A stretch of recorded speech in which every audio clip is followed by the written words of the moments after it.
MS chassis front brake. Whoa! So let's get right into this exciting build. This is the Avante Mark.III Azure Clear Special with a polycarbonate body. It was first introduced in 2018 for us Tamiya racers. And what is unique about this is the polycarbonate body, as well as the hollow shafts. There are hollow shafts that are included with this kit, as well as these large arched tires. Now, these arched tires are not super hard tires. They're kind of a medium hard, so yes, that's the only negative so far. But it's not too much of a negative, because the hollow shafts kind of make up for it. The clear body shell kind of makes up for it. This thing weighs basically 78 grams without any batteries, so it's pretty darn light. And because it's light, and because it's got a dual shaft motor, this thing is going to go super fast around a track, especially if you've broken in your motor properly. So I broke in this motor, and I have here 27,000 RPM, this motor. It's more than 27,000 RPM, but I'm very conservative in my measurements. So 27,000 RPM box stock motor. Pretty darn cool. Now, because it's so lightweight, because it's so fast, this is going to course out very, very easily. So we need something to prevent that from happening. We need something to keep this car on the track so that we can eventually win the race. So what good is this if this can't go over a lane changer, right? That'd be kind of silly. So let's see what we can do to fix that. So here, we'll get right into it right here.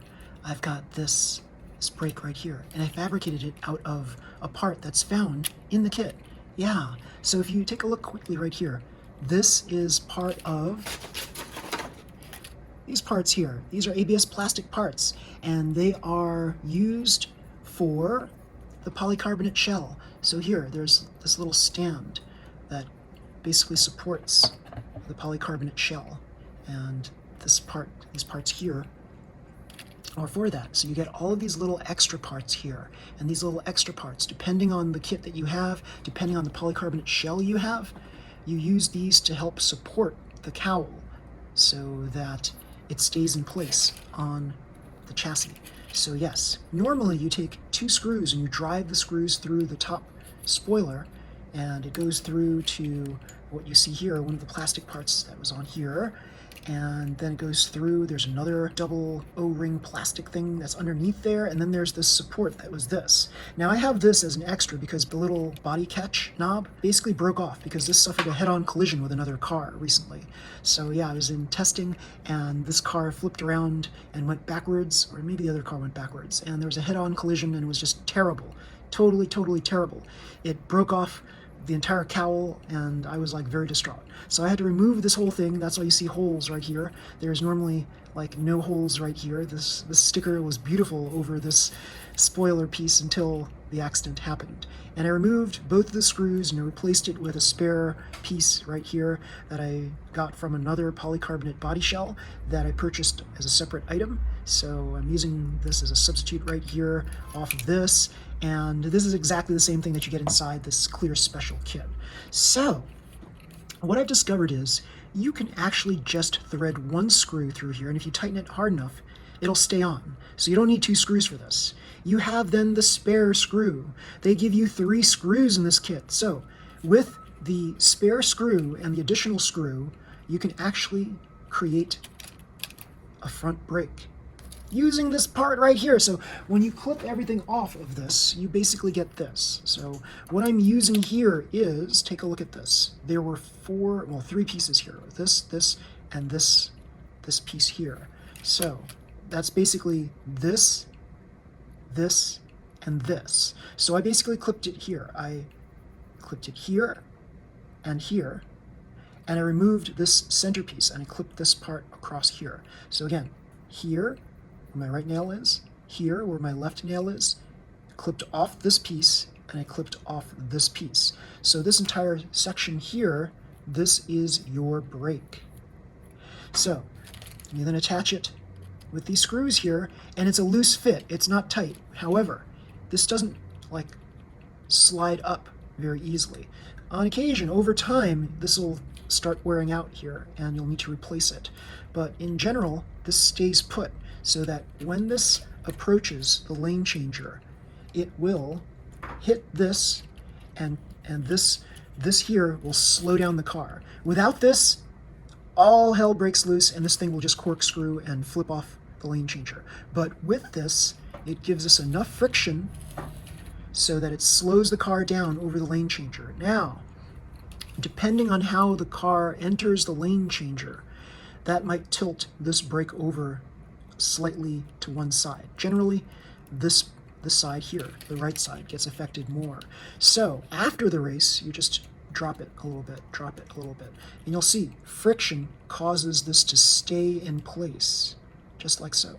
Now, sometimes your screws will be hitting the track, but in general, this front part, this plastic part will be hitting the track, and that's what you need, basically, this front plastic piece to hit the track and cause the car to slow down when it traverses the lane changer, and that will keep this car on the track. And I've tested this so that this car can go at 24 to 25 kilometers per hour over the lane changer, and it stays on the track. Now, anything faster than that, if you've got more than 25 kilometers per hour, like sometimes it'll work and other times it'll corkscrew. So there's like a limit. There's like a little point where you don't want to go over that point. Otherwise, it'll corkscrew, just as if it didn't have this brake. So it's because the car is going at such a high speed that it can't really control itself over the lane changer. But in general, fresh batteries, this was pretty much staying on the track even with the lane changer at 26 kilometers per hour, even 27 kilometers per hour. So that's very, very good. Safe side, just make it 24, 25, and it'll stay on the track. Pretty cool. Now, some of the things that you have to consider. You want to try to cover these screws, because when you attach these screws, you're going to get exposed screws in the top right here.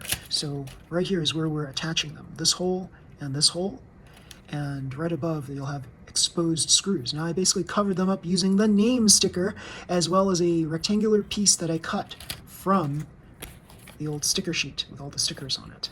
So yeah, I think I used this part right here on the bottom right, and I simply covered the exposed screws. So you're going to have to try to do a little bit of experimentation on your own, on your at-home circuit, so that it'll traverse the lane changer properly. But in general, you see this distance right here, this should clear the 1 millimeter ruler, and it's like above the ruler, and it's low enough so that this front brake here, this plastic piece, will hit the incline when it goes up the lane changer.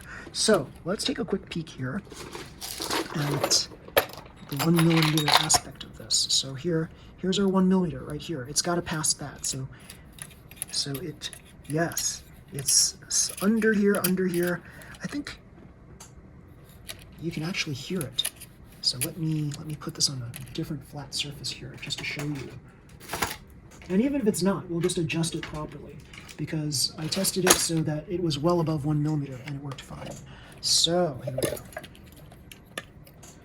Okay, yep, it does in fact pass the 1 millimeter test. In fact, what was scraping was more like the 2 millimeter. There we go. Yeah, I got to 2 millimeter, and then you can hear it start scraping something. Yes, that's where the screw is. But 1 millimeter, it definitely slides underneath there without any issues at all. In fact, it very much clears 1 millimeter with no issues. Very, very cool.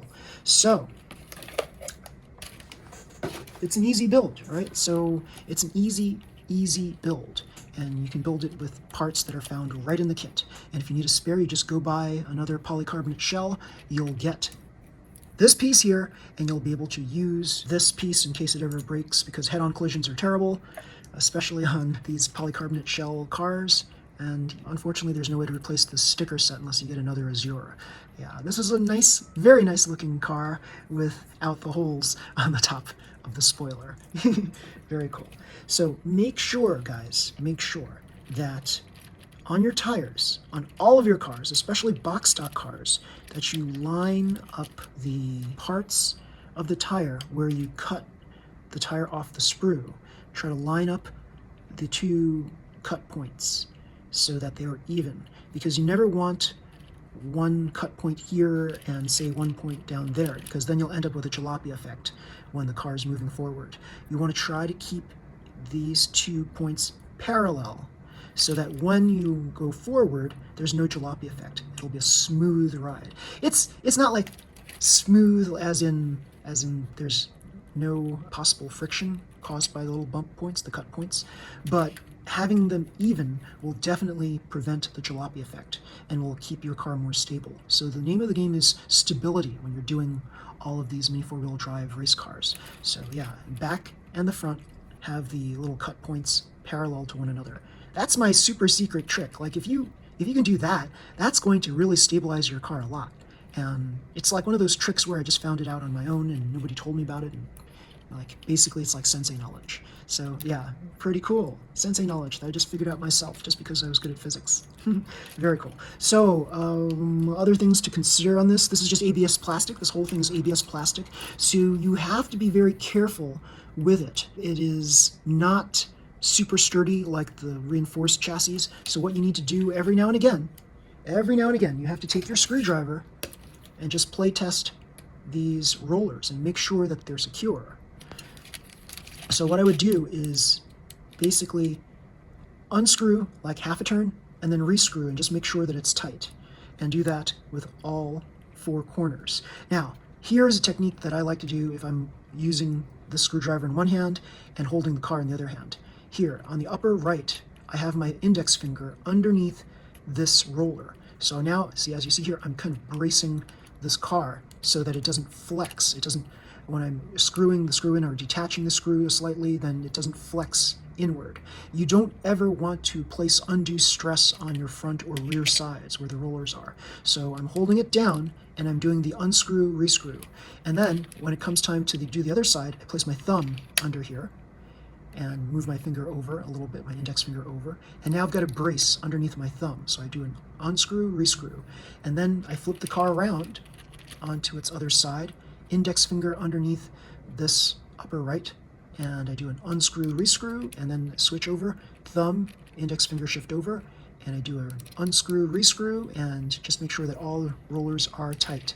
I also like to check to see if there are any extraneous screw mounts that need to be tightened as well, especially on VZ chassis cars.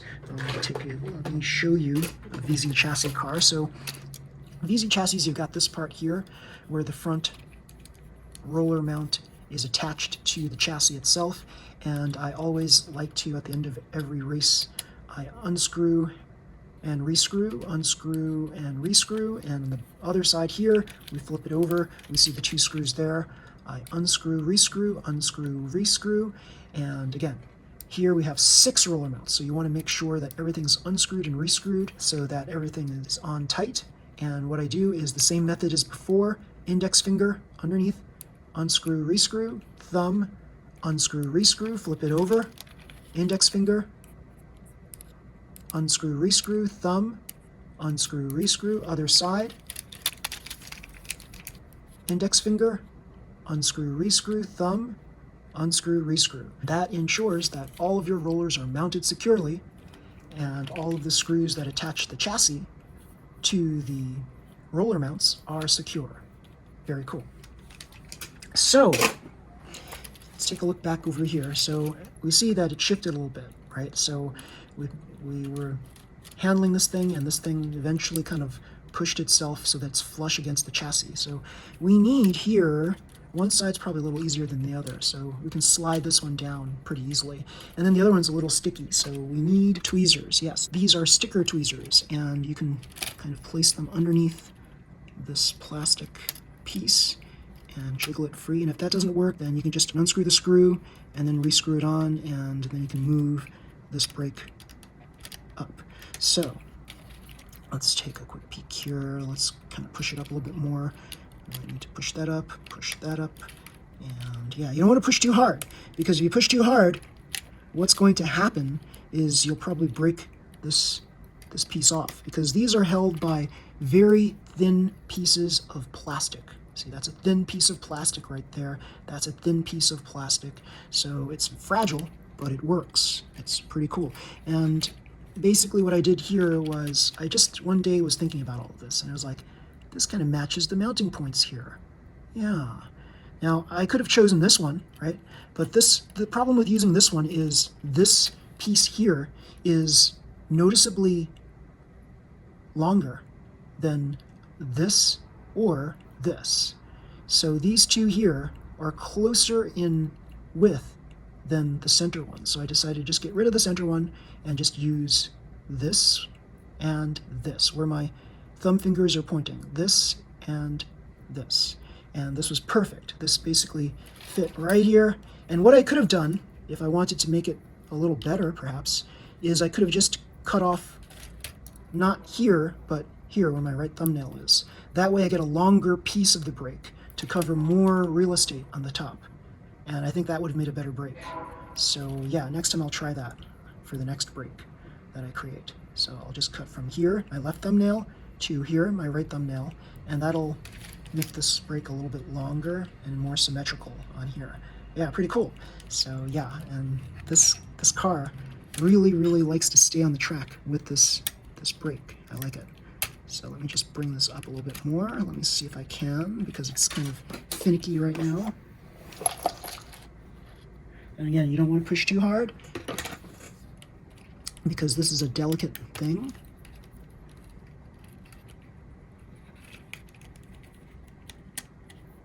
And let's see.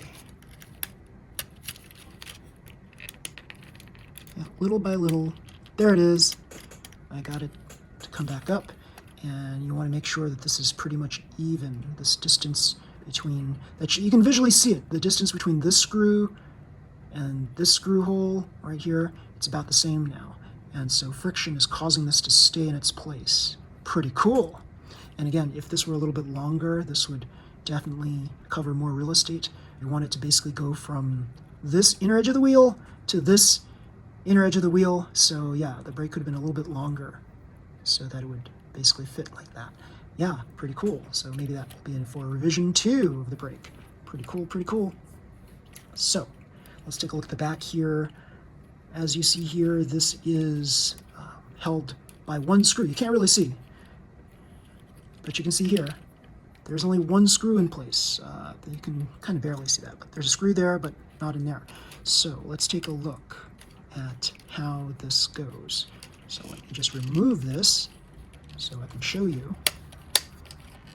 It's a little difficult to remove the cowl here, because this seems to only want to rotate in one direction. It rotates clockwise but not counterclockwise. I don't know why. But anyway, I also put here a little bit of tape on the end. So this tape is basically, again, from the sticker sheet. It's from this triangular piece here, that the unused portion of the sticker stuff. And I basically covered the top and folded it over so that there'd be very little waggle. So without the tape taped onto the end, this kept on shifting, like minutely, but it still shifted. And that's enough to basically throw off the balance of your car. So you want this to be as snug as possible in this car latch right here. So cover it up with tape and then fold it over, and then you've got something that creates some friction, some resistance. It'll be a little thicker and it'll fit into that slot better. Now here, you can see right here, this whole thing is just secured by one screw. That's all you need. And as you see, with enough, if you tighten it enough, this will stay on there. It's rock solid. Pretty cool. So yeah, now you might think to yourself, well, there's now a weight imbalance because now it's a little heavier on this side because of that screw. The difference is minute, and so you don't have to worry about it too much. I think it's kind of counterbalanced by the fact that this brake is longer on this side. So don't know what will happen if I make the brake a little bit longer on this side. So only time will tell. We'll try this experiment again with a longer brake and we'll see if that makes a difference. But anyway, here we go. We're going to place this back in. And here it should be snug in there. You can see that it's pretty snug in there. And then we place this here like so. And then like so. Let me try it again. Place this in like so, and then rotate. There we go. Pretty cool. And as you see, there's like no movement. It doesn't shake when you shift with your fingers. You can't even shift it. It's so snug in there. Pretty cool. So yeah, very, very cool. And on the track, it's a Speed Demon, 27 kilometers per hour. Very, very fast. And with the front brake, it keeps it on the track even after the lane changer. Yes, pretty cool. One of the other things I was considering was adding a damper. Instead of having the brake, I would have a little dampening system in the rear. So I'd have that screw, remember you get an extra screw, I would attach it here, just like so, and the dampeners would be the extra O-ring and one of the little plastic pieces that came with this plastic set. So this little extra piece right here that we cut off so that we can have this thing as a brake, I would use this as the dampener. And it gives you a very negligible dampening effect. So it's so little that it's not really worth it. So yeah, I don't think I would recommend it really, dampening effect on this. You can try it, you can experiment with it. If it does help you, then great. I also thought about adding the brake on the rear, and I was attempting to use just screws for that effect, and that wasn't working out too well there. So I tried dampening with just the center part, and I would basically attach the screw in to the center hole and just keep turning until it cleared the space underneath this roller mount, and that didn't really help. It was like negligible assistance with that. I also tried 2 screws on each side here. That didn't really help. What started working was just shifting my attention towards the front part and creating a front brake, and that really helped. So I was deciding upon various mounting points. I originally just had 2 screws there, and that didn't give me much dampening effect. In fact, the only thing that'll really do is basically scratch up your track. So if you take sandpaper and you file down the top part of the screws, that might help a little bit, but not much, because you want to remove the slipperiness of the screws. And basically, because these are Phillips head screws, it's already got a little rough stuff on here. But really attaching this plastic piece as a brake, that made all the difference. So do give this a try. I think you'll be very, very pleased with this new MS front brake. And remember, this front brake is not usable on all box stock kits. It's only usable on ones that have a polycarbonate body that include this little set of things. So if you have a regular MS kit, it's probably not going to work very well. But all of the ones that you do have that have that clear body, the polycarbonate body, they will come, in fact, with these parts right here, and you can use this part here as the brake. So do give this a try and comment down below, and yes, please tell me if it works for you or not. So remember, there requires a lot of experimentation with your car. You're going to have to run your car over your track many times to get that little sweet spot. So there's no like exact science on how long these screws should protrude from the bottom of the front. You'll have to just make some adjustments on your own and just experiment on your own and see how well you can get your car to stay on the track at high speed. Pretty cool. So yes, everybody, if you like this video, please slam the like button, subscribe to my channel. You'll see more videos just like this one. Until next time, everybody, see you. Bye.